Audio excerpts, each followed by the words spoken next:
El trueno. Dos hermanos estaban platicando mientras cuidaban un árbol de frutas. El más grande se paró del lugar y dijo: voy a arreglar un asunto, mientras tú cuida estas capas de lluvia que tengo guardadas aquí. No desobedezcas mis órdenes y no toques ninguna, porque es malísimo si lo haces. Tenía mucho tiempo que el hermano mayor se había ido a cumplir su compromiso. Entonces, el hermano menor, que era muy curioso, sacó una capa de lluvia y pensó: me la voy a poner para dar un paseo. Apenas había salido que se suelta un tormentón, pues la capa que había tomado era la del trueno. Todos los días llovía, no acababa el agua. Cuando faltaba muy poco para que se inundara todo el mundo, el hermano mayor quería detenerlo, solo que no sabía cómo. Quiso tender una trampa con animales y consiguió una tortuga, jicotea y todo cuanto podía.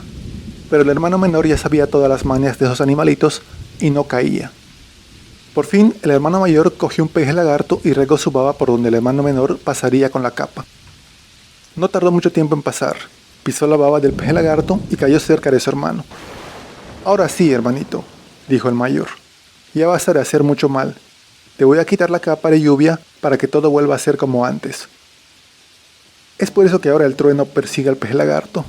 Dicen que por eso la baba del peje lagarto atrae los rayos del cielo en tiempo malo, en tiempo de lluvia, y resulta peligroso para el pescador, puesto que si llega a caer en alguna embarcación puede matar a varias personas.